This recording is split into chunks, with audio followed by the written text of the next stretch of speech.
There are several more details on the movement which I taught my students in the lesson number 3. This movement I made up basically for the legato connection among multiple notes. There could be fast connections of the double notes, triple notes, quadruple notes, and it looks like famous exercise with the third intervals legato.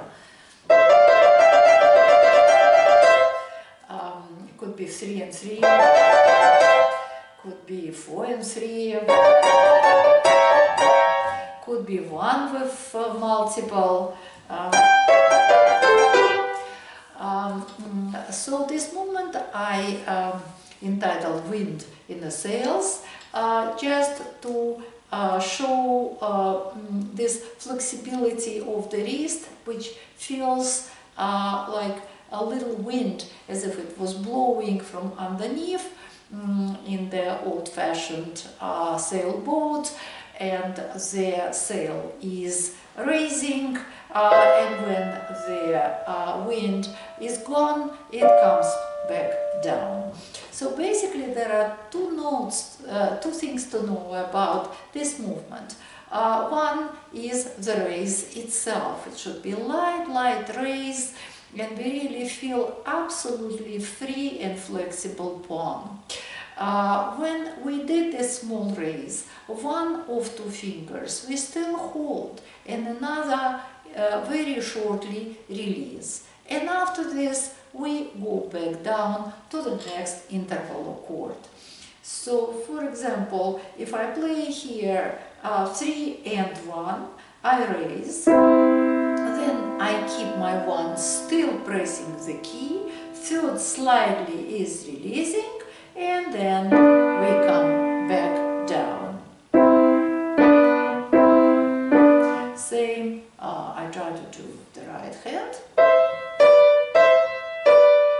When I explained the student this motion, I mostly was saying that our raise has to happen up vertically, as if the wind really blows from underneath. In real life, we can see different directions of this movement, and I would like to illustrate it taking some excerpts from the cycle of preludes of Timothy Brown, Texas composer, and in this cycle we can learn very many different movements, physical movements, which would be very helpful in any other compositions which we play, of different degrees of difficulties up to concert pianist repertoire. And also we can see not just use of the movements by themselves, but several different modifications of these movements. So, for example, we can see some legato connections between intervals, double notes in prelude number 2.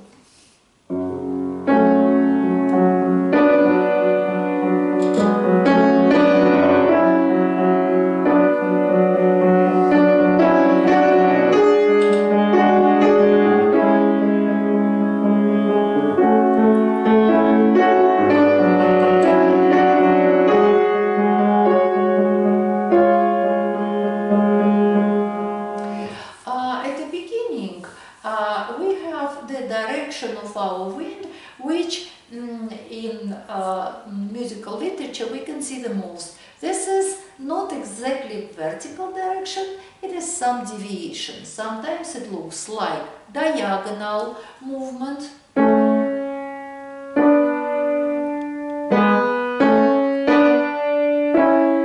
Sometimes angle is a little bit different. It could be something like 80, 85 degrees, 70, 75 degrees. Here it's just slight deviation to the right.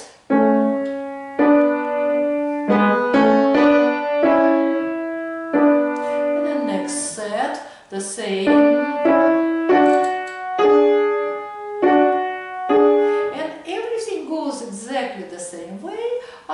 the border between measure 5 and 6 when the direction of the movement changing.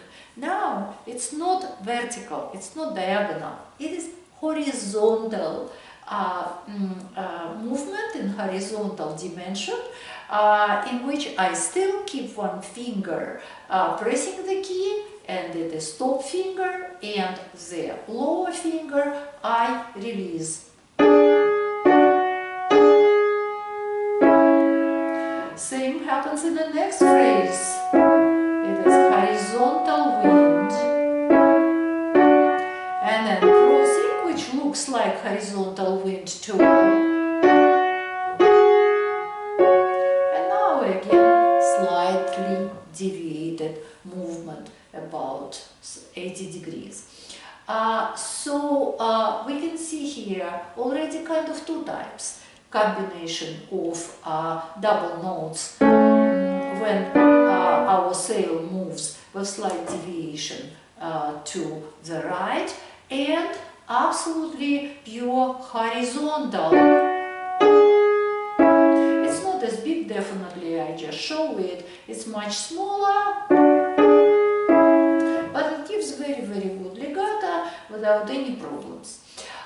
We try to connect top notes all the time to save the melody, legato in the melody, but sometimes we need to release top note.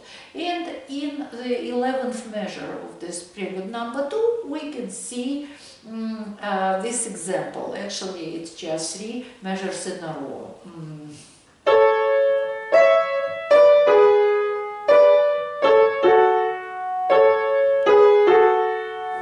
So I must release my top note because the next interval, in the next interval, the third finger should play this note again. So I keep the low note connected and top note is disconnected. Again, very, very last moment.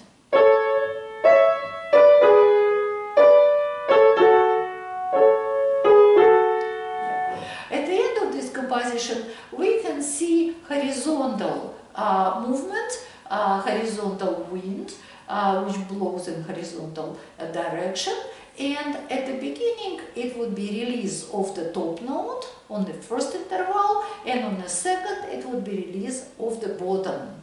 I release top, I release bottom, and come back down. And again, it should be done very, very slightly.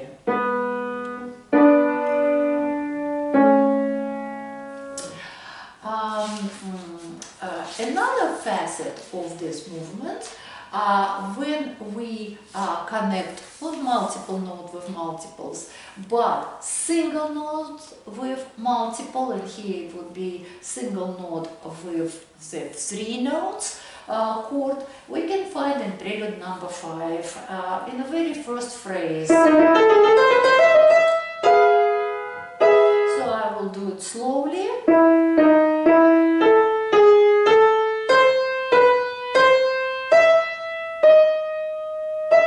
I need a little bit to do deviation to the left, and after this I come down and play the chord, and it is followed by a horizontal movement of the wind to connect it with one more chord. Once again. And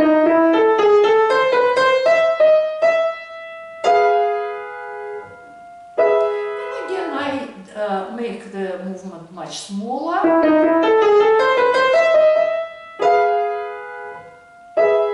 Which feels very, very pleasant. So this is the case when movement wind in the sail helps us nicely, without any unpleasant sensation and tension in the hand, connect single note legato with the chord. Also, the same movement can be used for legato between 2 legato notes played by the same finger. This example comes from prelude number 9. we have here a lot of connections of the intervals, and twice we do legato, one time between 5-5, another time between thumb and thumb, in a context for not to interrupt legato. Here.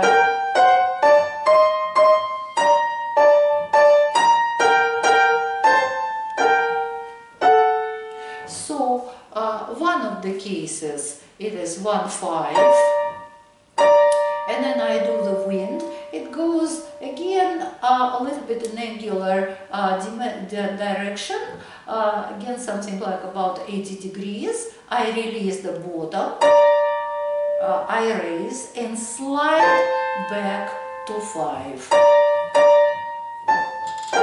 And a little bit later I do the same with the thumb. I release the top, stay on the thumb, and then I slide down to the thumb with 5th.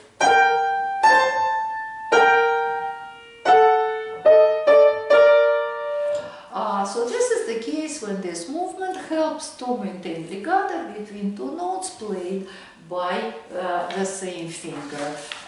The same example of connection we can find in prelude number 11. It is the border between second measure and the third.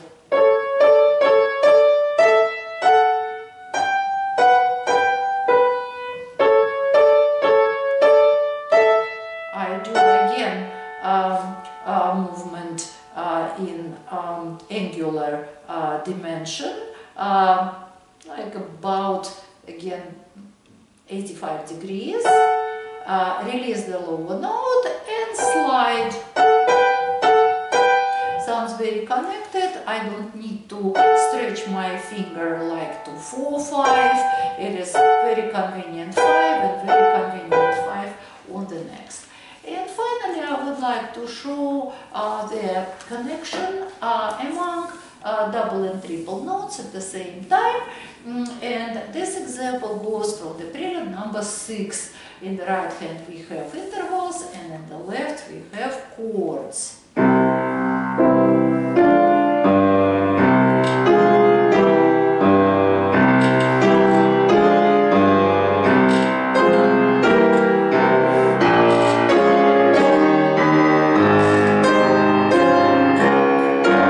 So right hand does connection between the top notes.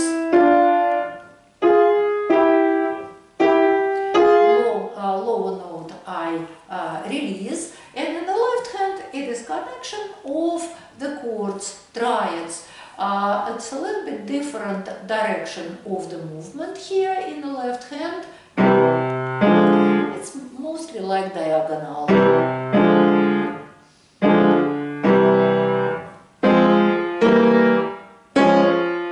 And here we also see example of the connection of the single note with octave.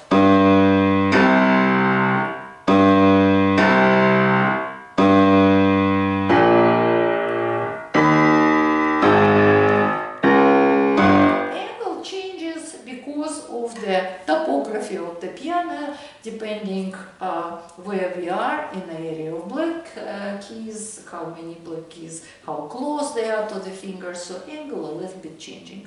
So here I just wanted to show that the same movement which I designed years ago for connection of the double notes can be connecting multiple notes, triple, quadruple, can connect single note with the multiple notes, can connect single notes which have legato on different notes, between different notes played by one finger, and also how the direction of the motion varies because of the context of certain phrase.